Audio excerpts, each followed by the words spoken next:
We should really get stairs. Sometimes a simple life decision can lead you down a path you'd never expect. For us, that decision was made after seeing this image.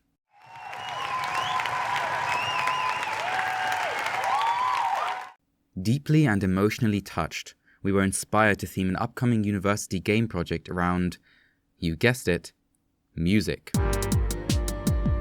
We knew this was going to be super fun, but what we didn't expect is that this choice, based on a silly meme, would change our lives forever. It has taken us places and allowed us to do things we would never have imagined. We're a team of 3 devs making a top-down roguelike bullet hell based on the popular Tuba Night meme. We've been learning how to make games together for the past 3 years and want to bring something simply fun and unique to the table. This video is the first of 2, which will hopefully catch us up to the present, in which we once again uproot the entire game. I promise it's worth it. To sum up the last year, at the end of last video, we teased multiplayer. My camera is back to normal again. Oh damn. Oh yeah, that's double glazed. That's pretty nice. That's pretty nice. And these? I'm sorry, Mum, I promise it's only temporary. As you can see, a lot of decisions were made in the past year. However, from everything we've discarded, one thing remains. Our insatiable hunger to make games will never be quenched.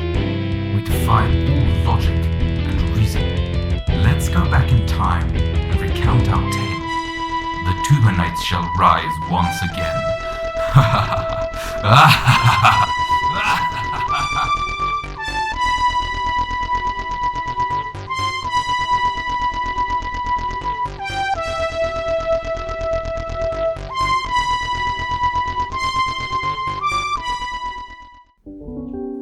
This is quite nice. Our recap begins, as you can see, January 2023. We recuperated over Christmas and rejoined to plan our next exciting endeavors. Our game at this point looked something like this. To tally things up, we had 1 boss, 5 basic enemies, 5-ish functional instruments, some were not fully done, and around 20 items. The footage you're seeing isn't completely accurate, sadly, as it's half a month in the future of where we're picking up from now, but it's the closest build we have from that point in time. Some things were already done. To us, in this state, the game did not quite reflect the vertical gameplay slice that we felt comfortable showing to people. This is important because, looking forward, we had quite a few events we wanted to attend and show our work at.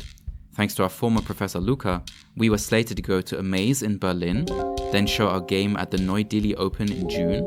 Shortly after that, we'd show our game at the Bauhaus University Summary, and 1 month later we got tickets to attend as viewers of DevCon. Phew, that's quite a few plans for the year. Alright lads, what do we need done by then? Dear Lord. With these deadlines and work cut out for us, we wanted to not only make our game presentable, but we wanted to make as big as an impact as possible for our first event. Amaze is a long-running and established indie and art house game festival that takes place in Berlin. With events, competitions, panel talks and much more, it literally attracts thousands of visitors each year. There would be bigger game devs, publishers, and new possible fans walking about the convention floor. We needed to impress here. And we only had roughly 4 months of time to prepare, while also doing uni work and part-time jobs on the side. So, with no time to waste, we kicked things into overdrive. To begin with, we gave the main menu a much-needed overhaul. We added one. We reworked the previously underwhelming violin, and alongside it created a new type of note, the ghost note. This note had the incredible ability to do, well, absolutely nothing. It passed through any unit completely harmlessly, until it was shattered, at which point it could hit anything as if it was a real note. We continued our streak of reworks with the double bass, trumpet, and the saxophone, followed by the addition of a whole new instrument, the xylophone. The xylophone brought with it a lot of functionality we had never used before, most notably minions. We added all sorts of minions, human minions, formerly human minions, and geese. All of which had one thing in common. They could all be blown up. But with this new version and new instruments, we needed new sounds and music, so Sam got to work on adding new themes that we could blend between the shops and the Colosseum, as well as an entirely new soundtrack for the main menu.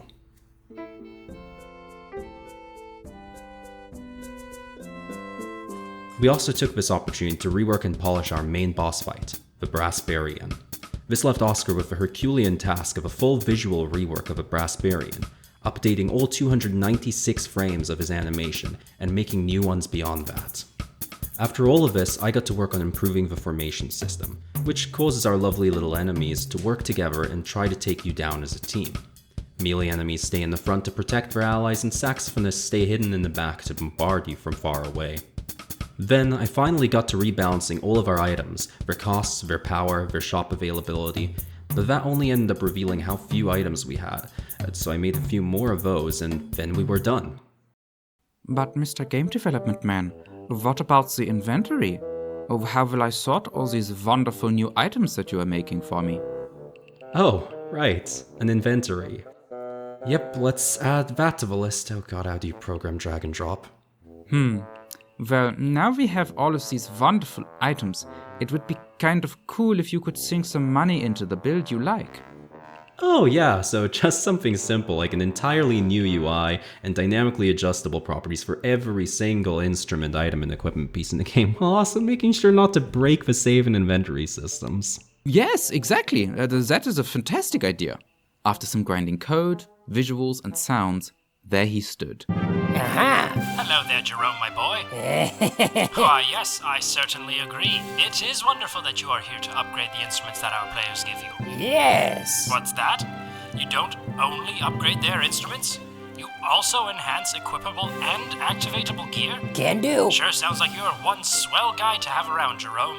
You heard it here, folks. If ever you find your music to be lackluster, Jerome is there to help. That was January. Our GitHub received 219 commits that month. That's 2,294 changed files. Alright, I'm gonna spare you the details of the next 3 months leading up to Amaze, but I'll try and hit the key points. Based on gameplay feedback, we knew we needed to expand the amount of available Colosseum rounds, as well as making the progression feel more linear and responsive. For this, we needed new enemies. So, we tasked ourselves with helping our new round 10 boss take his baby steps. Gatling. The perfect projectile prescriber. His most recognizable features are his gigantic Gatling gun, which will send one barrage at you after another. And as if that isn't enough, his laser will surely catch you on its second go-round, if not the first. If only he could control the darn thing. Gatling was added to better help introduce the base mechanics of the game. The Brass Barian was a little too hard as a first boss. We wanted someone clumsy and predictable. And honestly, we kind of nailed it. We were really happy with the smooth lead up to this boss fight, gameplay wise, so now we needed to achieve the same leading up to the Brass Barian boss fight. This goblin duo will surely shock you. With strides of confidence, Michaela echoes the Brass Barian himself by calling down lightning from the heavens. Likewise, Clyde will frantically spin across the map, shattering any projectile that comes his way. Catch him with his hat off and you'll easily take the upper hand. These two quickly became our community's most hated and most loved characters. Clyde challenged your build and ability to be aware of multiple units across the map, and Michaela would force you out of place if your positioning was too aggressive. The last two big things we added before Amaze were new enemy spawn particles, and an experimental feature where the floor of the arena shifts and moves to a random pattern choice in later rounds. Once implemented, we found this idea interesting, but I don't think we hit the mark with what we wanted to achieve here. This is definitely something though that we're going to explore again in future. We were incredibly proud of the content we had now. The game was stable, fun, engaging, and we felt it was a substantial vertical slice of what we wanted to make. After a little more polish, we knew it was ready for the world. We wanted to do something cool with our community, so to make up for the lack of content updates over the last few months, we announced an event for After a Maze, and not just any event, a speedrun event. Quick pause, editing Oskar here from the future. If you'd like to play the game, by the way, it's available completely for free for Windows on our website stepheight.com. And if you'd like to take part in any future events such as the Speedrun Competition, you can do so through our Discord, links below. But more about that in the next video. With no time left, we packed our bags and headed to Berlin. Berlin was absolutely amazing. We spent the days there showing our game at a booth kindly provided by our university.